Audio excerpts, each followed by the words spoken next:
It's time for episode 132 of Soccer Cards United, in yet another position, as the studio is in yet another stage of its redevelopment. Just before we came on air, we did a opening of the Platinum set, the Jude Bellingham Platinum created set, which will be on YouTube probably before the podcast. So if you're watching the podcast on YouTube or you're listening to the podcast on audio, you've seen it. You've seen it, and if you haven't seen it, check it out. Drop a like, drop a comment. Drop a comment, just checking that we're all systems go here. Okay, fine. Enzo, hi, how are you? Hey Jason, I'm good. Good. Any thoughts you want to share on the Jude set, or should people just go watch the video? They should go watch the video. It looks great. Okay. That's what I shipped out everything today before podcast. Every person who ordered Jude Bellingham has had it shipped out. Fantastic. And we'll have it tomorrow. I believe everyone will have it tomorrow. I think. Nothing was wrong. Unless it's wrong. Okay. Well, very good. Do we have any other updates for SoccerCardsUnited.com before we start? Yeah, we have lights out on pre-order. Right. We have lights out on pre-order. Formula 1 lights out. €75 per box, I believe. Okay. What else do we have for? I think that's it. We still have some National Treasures. We still have some World Cup Prism.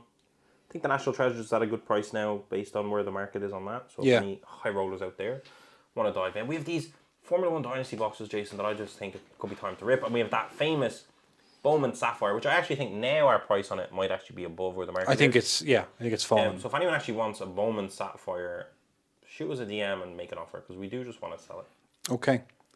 Very good. That's it, I think. Okay, well then let's get straight into Hobby HQ. This is our second show back, and we're still kind of getting loose, feeling our way into it. Now, Enzo, people may have seen on Instagram or on YouTube a big video. Big video. Big video where you're wearing surgical gloves. I was having fun with that video. Yeah, I know. It was great. I put the gloves on. I had a little mark on the box. I had a lot of things going on in that video. I wanted to make it compelling. I added a rocket ship emoji to the YouTube short. Wow. And listen, went to the moon. But you pulled, for people that didn't see it. I pulled one of the two, because there is two. One of the two, one of one, Cristiano Ronaldo. Let me say that again. One of one, Cristiano Ronaldo from last year's UEFA Inception boxes. This is the highlights insert. So there's star quality and highlights. This is the highlights insert from that set. So does this mean this isn't a true one of one? No, it is a true 101, I think, because there's no other 101 of this exact image. So it's a true 101. There's just Ronaldo appears twice in the set. Right, okay, yeah. So it is a true 101. There's no other 101 variation of this exact card. So a true 101 would be what? If there was a one of one of the same image, but it was like gold black or something? I think so. Like if you look at kind of maybe, I don't know, this might be totally wrong. Maybe like the Messi Nebula 101 from Prism wasn't a true 101. Yes. There's other Messi 101s, but at the same time, I don't know. Maybe it's a true 101 for Choice, true 101 for Breakaway, true 101 for Prism. I don't know. I think it's like, I think a true 101 counts when it's like some sets have, as you said, there's like a 101 and then there's like a black gold 101 in the same set. Mm-hmm. It's confusing, isn't it? It's 101. It's a 101 Ronaldo. And it's Ronaldo. And I seen an of 10 Prism go for $3,000 recently. Right, World Cup Prism? No, it was a Premier League Prism, so it was Gold Prism, which has huge collectability. Yeah. But I'd like to think of 101, like surely we're in a 4-figure range anyway. It's gold. It's gold, right? 4 figures. It's Inception, which is such a... I don't know what to do with it. I think it looks great. So here's the thing, I want to grade it, but a lot of people say don't grade a 101, it's a 101. So do I list it for sale, do I grade it? But at the same time, if you grade it and it gets a 10, that adds a bump to the 101, even though it's 101. Yeah. Because there's not many, like, then it comes into collector space of, I collect 1 of 1 PSA 10 Ronaldos. Wow, imagine being that guy. Not me, but... Yeah, but imagine. That's what I'm saying. Yeah. So, I think if it gets a PSA 10, it kind of adds an allure to it. Mm-hmm. And it looks great, so why not put it... And I want it encapsulated anyway, so I think we'll grade it. Would you consider getting the auth? No, I wouldn't authenticate. You wouldn't authenticate it? Oh, no, I kind of want them to tell me it's a PSA 10. Right. But then I have to pay PSA money. Yes. For a card that, like... They didn't pull it. You pulled it. I don't know what to do with it. If anyone knows a big time collector, what would you let it go for, Jason? If it's in your hand today and you had to sell it, actually, don't even say that. You're going to undercut the price. No, don't even answer. I want 4 figures. I don't think it delves into 5-figure range. I don't think so. I wasn't going to say less than 4 figures. Yeah, but you'll be on the low end. I'll take $1,000, you'd say. Well, I mean, what's it worth? I don't know. I don't know either. $3,000 you said for a gold prism. Yeah. So it's in that range. It's about that, isn't yeah. it? I would say $2.5 to $5 is probably where it is. Right? I'm thinking of the big Ronaldo card that we bought recently. No, but that just there's a lot of the market's down on Ronaldo. The market's definitely down on Ronaldo. But at the same time, like, so I would say you might as well grade it because no great rush to sell it. True. Now it's not really Ronaldo. I mean, he's playing for a... Like, someone has a 1-on-1 from Soccercom this year for $75,000 on eBay. Now, obviously that... Yeah, getting a lot of offers, I'm sure. Yeah, getting loads of offers. Yeah. A 1-on-1 white box, $15,000. Like, I think, yeah. It's one of those cards where you have to find the right buyer. And to be honest, as you said, I'm not in a rush to sell it. So I think I might just bring it around. We'll probably... See, the thoughts of bringing it to card shows and having everyone be like... I mean, we were talking to somebody in Munich about a 1-of-1 Mohamed Salah from Inception. Yes. And they wanted 3,500, I believe, for that. And we were like, that's like an €800 card. That's it. But that wasn't Ronaldo, was it? No, but I'm just saying. So it is one of those things where it's very much in the eye of the beholder. You know. There, that Salah's still up for sale from the same owner. Yeah. For 3,700. So and it's like I'm sure it is worth that to somebody. That's it. But you know. I'm trying to see like 1-on-1 Inceptions that have sold, but it's not. Jason, I don't know. Okay. It's kind of one of the annoying things. Like you hit a. Like there's an 49 of the same Ronaldo for 100. Yeah. Sold for. Yeah. So. I mean, but again, like it now is not a good time to sell for Ronaldo. I think his next game is in an exhibition match against PSG. Not even for Al Nassr, for an all Ria 11 or something. An all-star team, yeah. So you know. I just think it's a really nice card. I'm not. I kind of just wanted to show it off, I think. And I think people really enjoyed that. So feel free to show off things in future. I've just seen people buy boxes off us all year and get big heat. Yeah, and you wanted to... I wanted to get involved. I wanted to get involved. I got some heat over here. Good. Now, speaking of trends and stuff like that, I was doing some pre-production for the show, and I decided to check in with our old friends over at Sports Collectors Daily, see what Rich Mueller had for us. What did he have for us? He actually didn't have anything for us in particular, but I discovered a blog called Mint Condition that's hosted on what do you call it? On sportscollectorsdaily.com. And it's by a guy called Joel Belfer. And he had some predictions for the hobby in 2023. So I thought we could talk about them. I'm into it. And say, do we agree with them or not? Or do we, So he starts off just a quick, I'm not going to read the whole article, but he starts off, 2022 was an interesting year for the hobby. Fanatics acquired Tops, eBay acquired TCG Player, startups like Altan and Arena Club raised funding, the first Mint Collective was held, most card prices declined, and more. So as we turn to next year, new year, same hobby, or what? Okay, here are some Hobby takes prediction from the Mint Condition blog on the prediction, right? Okay. Prediction number 1. The upper end of the hobby and vintage will remain strong. The rest of the market will continue to decline. Basically saying that it's only those at the very tippy top of the economic spectrum who are insulated from cost of living increases and stuff like that to the point where they can still invest. And that in general the market will decline. However, F1 and soccer both get special mentions. Soccer from the World Cup momentum and F1 for the 3 US Grand Prix. Yeah. As maybe being some niches. And I think that's something to remember when you're a soccer collector, is like you'll hear a lot of scaremongering and downturn talk about the hobby in general. But if you're a soccer collector, we're operating in a niche that is a fraction of the size of baseball and NFL cards and all that stuff. So even if the market is in a downturn, we can still make progress trying to catch up to them. We have to think of ourselves not as, an upturn or a downturn. I think we should think of success as soccer collectors as, is our market share as soccer collectors bigger than it was last year? That's what's important.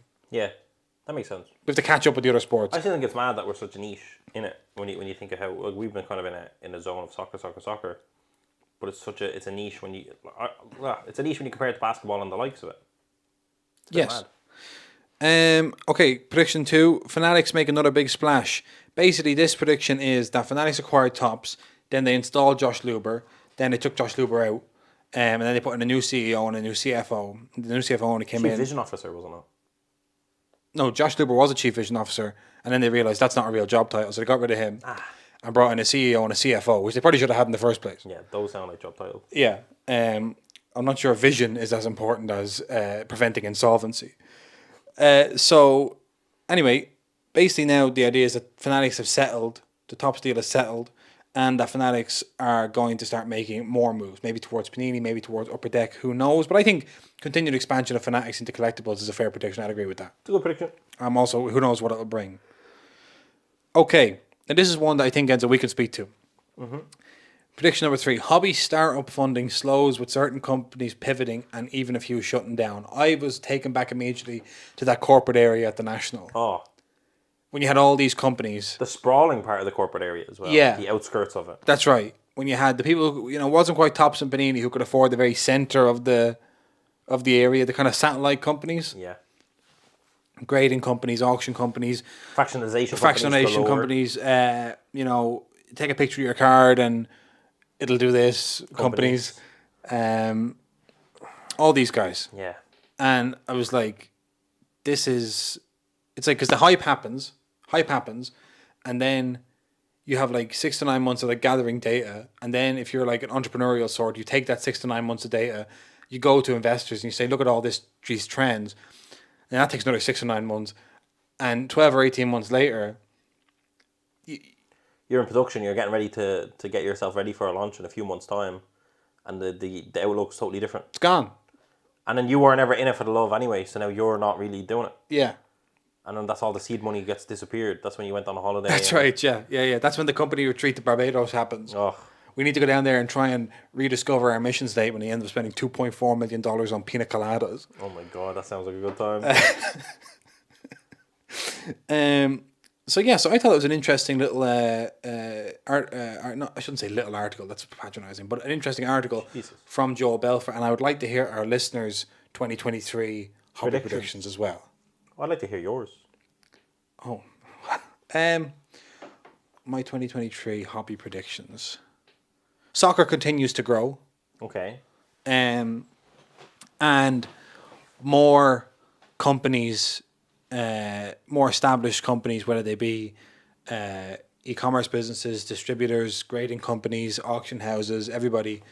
I think more people are going to start paying attention to what's happening in Europe because they see the card shows now, and they go, yeah, I think PSA is going to be in Europe big time.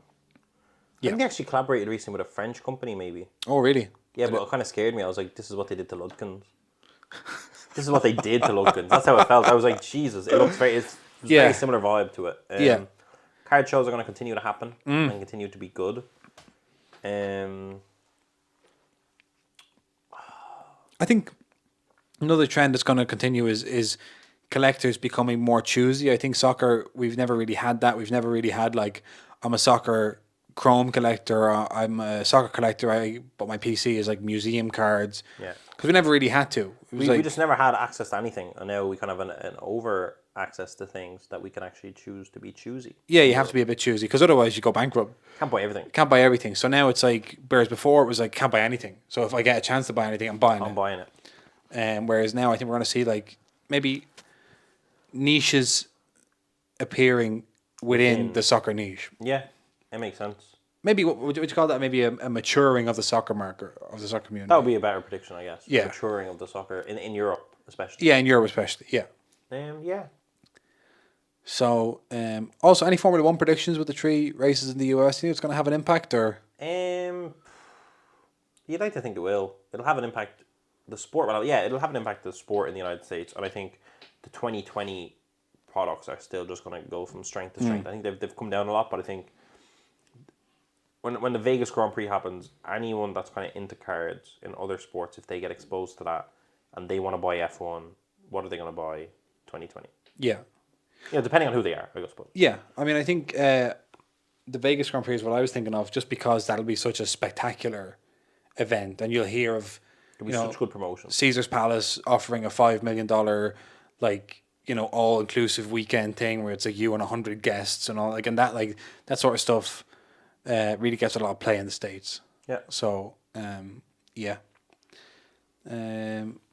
Yeah. Did you have something you wanted to talk about here on the computer? Yeah, no, I was just pointing out as well. Big hobby news with Golden Auction. A few big hobby news. One, there's going to be a crazy auction in January at some point. One of the biggest soccer cards maybe ever, and one of the most significant soccer cards maybe ever modern, is going to go up for auction, which is not there yet. I just know this because a listener of ours told me. Because they're auctioning one of their big cards. So that's going to come out I think Friday. So when you're listening to this, day or two later, you're going to hear about a big crazy card going up for auction. Okay. And then I did that, and I clicked on to Golden to try to talk about that, and I remember that they launched a new marketplace. The Golden Marketplace, which we've been talking about before, Marketplace, right, which is officially launched, functioning. I haven't really looked at it. I heard some people say, I don't know why I thought I would get good deals on the Golden Marketplace. Everyone's overpriced. Yeah. And that's not a Golden problem. That's a people problem. People selling stuff. They're just taking advantage. Which I guess kind of smart. A lot of eyes are about to be on this, so why not try to? I don't know. So that's interesting. But then one of the things I also seen there that there's currently, Jason, a weekly auction on. Right. An elite auction, should I say. And Jason, do you know what I'm after seeing? Lot number 1 of the elite auction is soccer. And from lot number 1 all the way down to lot 58, there's no other soccer. We made it. Lot number 1, do you know what it is? No, I don't. It is, apparently, that's the important thing, photo matched. Here we go. The historic Diego Maradona Hand of God soccer ball photo matched from 1986 World Cup. Ali Benassior, match referee, letter of provenance, resolution photo matching. What does that? Are they trying to say this is the one his hand touched? Are they saying there was only one ball at that game? I assume there was more. There was more. What's the description say? Is it the actual Hand of God? It was one of the most famous goals in World Cup history, with England and Argentina battling it out in 1986 World Cup quarterfinals in Mexico City Estadio Azteca. The late Diego Maradona of Argentina opened the scoring, arguably the most controversial goal of all time. 6 minutes into the second half, and despite the pros, we know about the goal, don't worry about that. The ball comes directly from the referee, who has had a possession since the infamous day in 1986. According to a letter of provenance from Benassura, accompanies this ball the instructions given to the referees of the tournament by FIFA.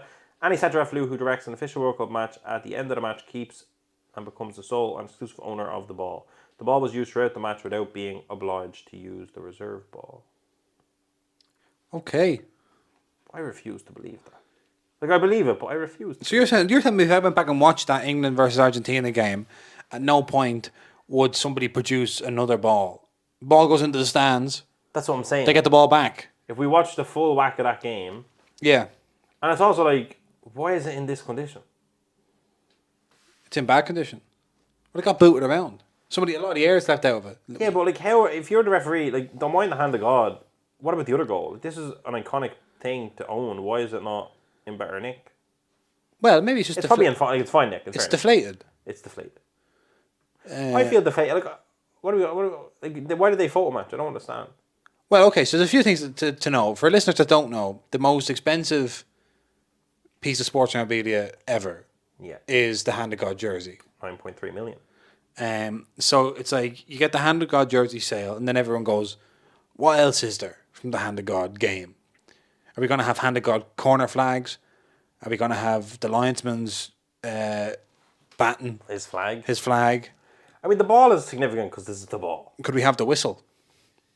The whistle that didn't whistle. You'll have Maradona's boots at some point. If his boots, yeah. I don't know. Like, for me, the starting bid, by the way, is 500,000, 600,000 with buyer's premium. Right. I'm sure people will buy it.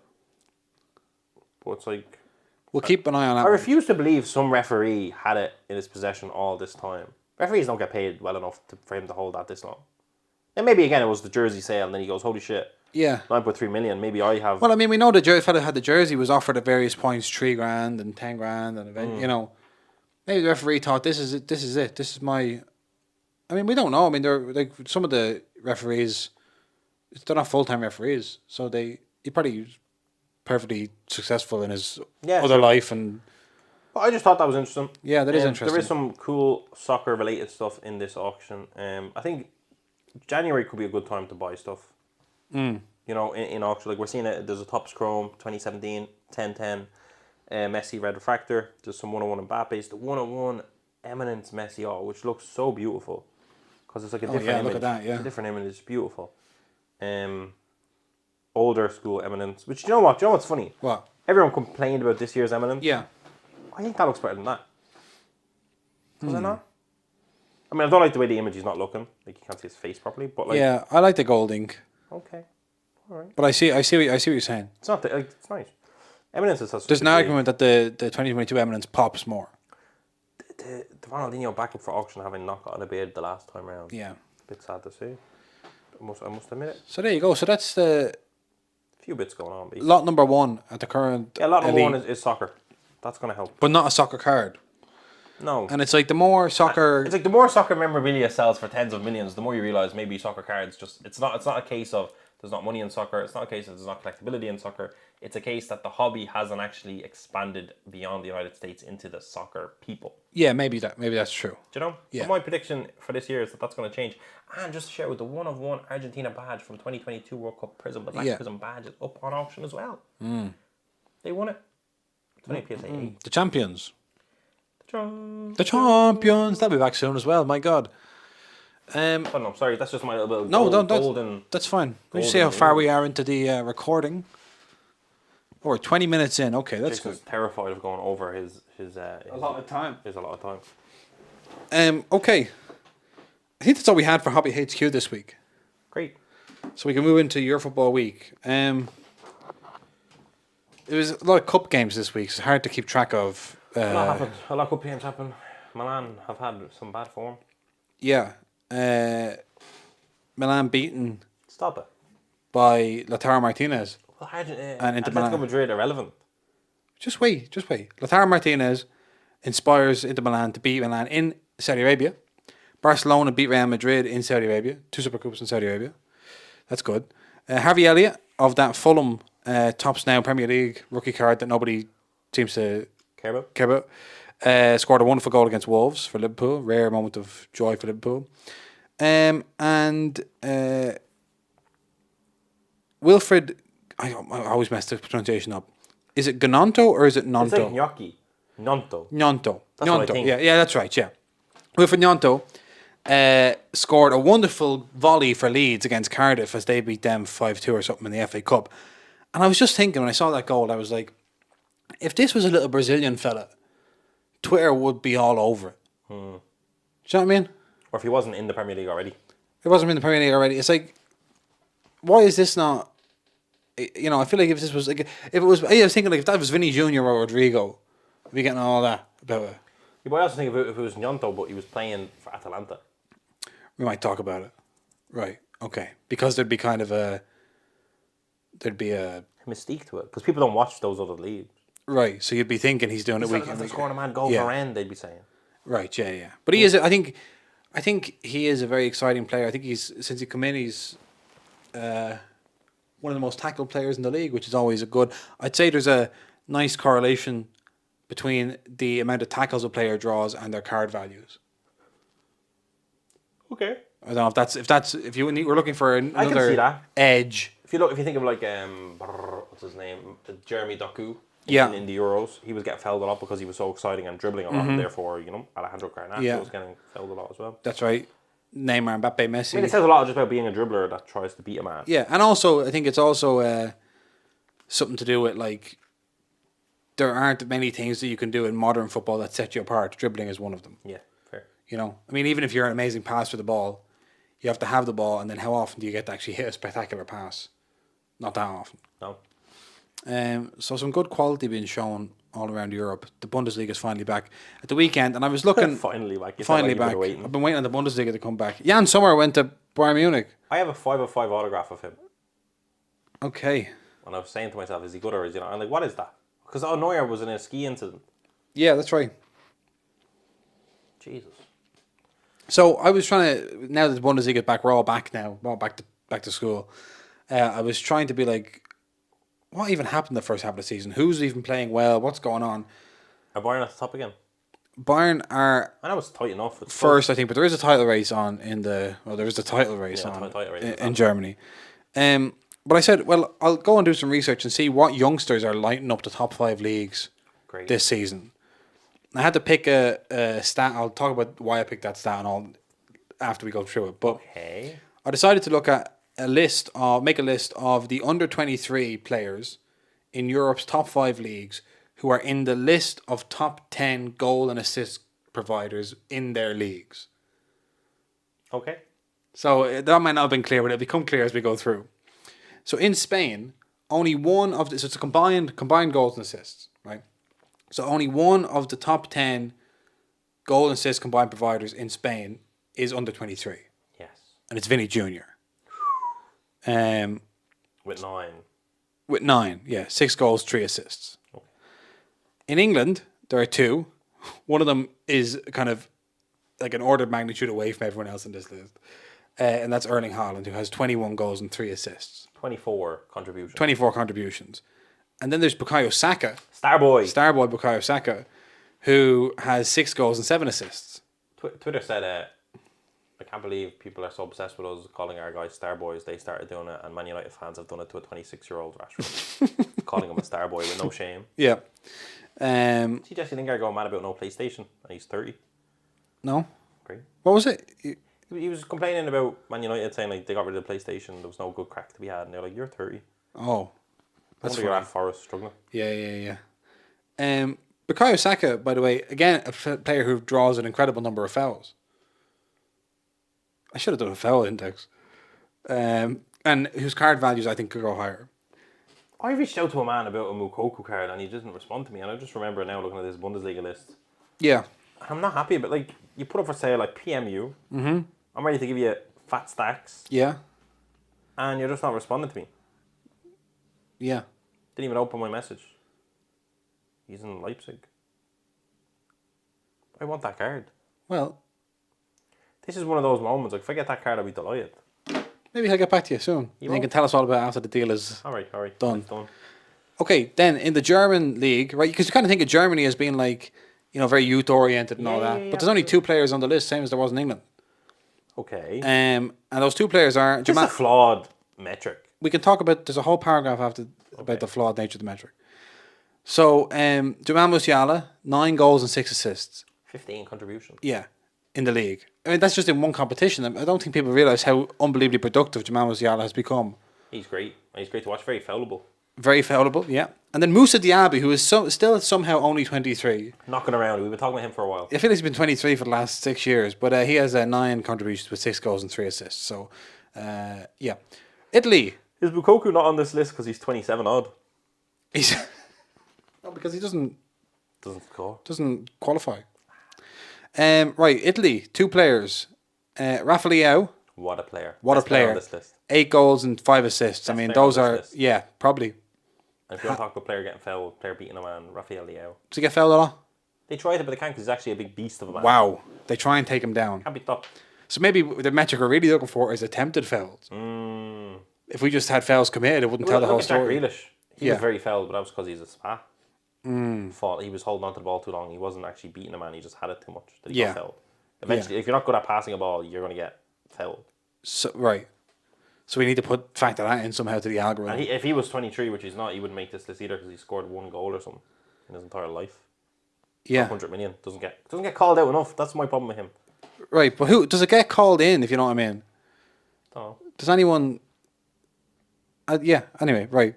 Okay, also on this list... Hang on he gives a good interview, so it doesn't matter. That's what they say. He's good fun. There's a few other things about him on camera that help him avoid criticism. Yeah. There's one particular trait I can think of. Yeah, that's what I'm saying. Yeah.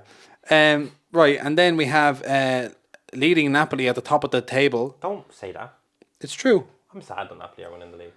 It's Kavica Kvaratskhelia. Ugh. Yeah. KK. 7 goals, 7 assists. I mean, there's balance for you. He's a quality player. He's a quality player. And he's only 21. Jesus. He looks about 43. He looks hollowed out. Yeah, he looks like he's been smoking 20 packs a day. And then France. Look at them go. We have Jonathan David with 16 contributions, more than Mbappe in the league this season. Come on, Canada. Canada, yeah. Very disappointing at the World Cup, though, Jonathan David. I mean, Canada weren't up to much. True. And then the Nigerian striker Terry Moffi for Lorient with 12 goals, no assists. He's a pure goal scorer. Selfish. Bit selfish. That's the only player that I'm not familiar with on this list, Jason. Yeah, me too. So I'll just read out this statement before we discuss. This important statement because I don't agree with you. I would like to read the following statement in relation to the previous list. Of course, this is not a perfect stat, and there were young players who would be in here if it was only goals or only assists, and there were young players who were 11th or 12th on the list with impressive returns, and there were, of course, impressive 24-year-olds like Osimhen and Mbappe. There's also goals per game. There's goals per 90. You have to consider that. It's not just the amount of goals, the amount of minutes you're playing. A 17-year-old or 18-year-old should not be playing as many minutes as a 28 or 27-year-old for a top team. But as we gear up for the business end of the club season, you could do worse than track these guys. So that's my qualifier. Did you see that you signed Memphis Depay? Yeah. There you go. I mean, looking at the World Cup, I'm like, yeah, he can play. Yeah, no, he's fine. He's fine. He's good. At least I mean, to be honest, I don't know if he's going to do any better or any worse Then Joao Felix. I don't even know if he's going to play. He might get to a first training session with Simeone, not be to Simeone's liking, and then that's the end of that for another 6 months, you know. For another 6 months. For another 6 months, we bring some other Egypt in. So that's some of the players that are lighting up the league. The league. The leagues. And the interesting thing is, no new names apart from Kvara and maybe Teramafi. All those other names we were talking about last season and some of them the season before. That's good, yeah. Yeah. So it'd be interesting to see what rookies. I mean, Nonto, who we talked about earlier, he'll be a rookie in Premier League, Prism and stuff this year. For Leeds. I mean, like, that's it. Like, I think we are still coming off the back of like the pandemic scheduling, and a lot of those players got a lot more game time than they would have otherwise. And like they're still young, so they're still good, so they're going to be still in the mix. Yeah. So that's it. That's all I have for this week. Yeah, it's been quiet enough. Great free kick scored against Man United in the league. Michael Olise, who's rookie I think is last year. Didn't celebrate. I thought that was weird, but I guess if you don't celebrate a draw, that's good mentality. Yeah. What would I celebrate for? Yeah, we're not winning. Yeah. It's only Man United. He's probably a Man United fan. Can we talk about your man, Mudryk, though? Just he looks depressed out of his head going to Chelsea. Yeah, we can, yeah. Like, he literally, he's an Arsenal fan. Mm-hmm. And we spent months... telling Chelsea, I'm not going there. Yeah, I'm an Arsenal fan. Come on, you Gunners. Can't wait. He was buzzing. And they're top of the league. It's not even only... They're actually, like... Normally, it's always, like, players would prefer to go to Chelsea because they're actually winning. Yeah. Whereas, like, this time, Arsenal winning. And Chelsea are in complete crisis mode. And they just keep signing players for nothing. Yeah. I completely forgot when we were doing the list last week or on Monday about they also bought Benoit Bastille from Monaco, the defender, for 35 million. Jesus. They have Aubameyang as well, don't they? They have Aubameyang, yeah. Is he there still? He's still there. I don't know what they're doing. So, but yeah, poor old Mudryk. Yeah. I haven't seen him smile in weeks. No. So, we wish Chelsea the best of luck for the season. And we wish everyone the best of luck for the season. And shout out to... Can I give one more shout out? Please. Adidas have taken over the Italian kits and they've come out looking great. Especially that big jacket. Yeah. There you go. Do you think... I kind of think that the link between football shirts and football cards is unexplored. In terms of like... You know, you rarely look at the jersey on the card as being a... What do you call it? Like a... Cristiano Ronaldo and Lionel Messi will face each other today for what is likely to be the final time. End of an era, they say on football Twitter. I think the era has already ended. Fair. But what I say, I'll say the era has ended. I'll say there was some mad thing going on, like 2 million or something to go to a VIP to that game. Do you think we'll be able to watch that anywhere? I don't know. Breaking, Lionel Messi plays in Qatar today. A big World Cup trophy. Oof. Maybe Ronaldo will get that hat-trick. A sad end. This is going to be a sad game. Yeah. I feel bad for them making Ronaldo play this game. It's not, I mean, yeah. All the stuff he was too proud to do. Do you know, he's like proud about all the wrong stuff. You know? He's just like, he's stubborn at all the wrong stuff.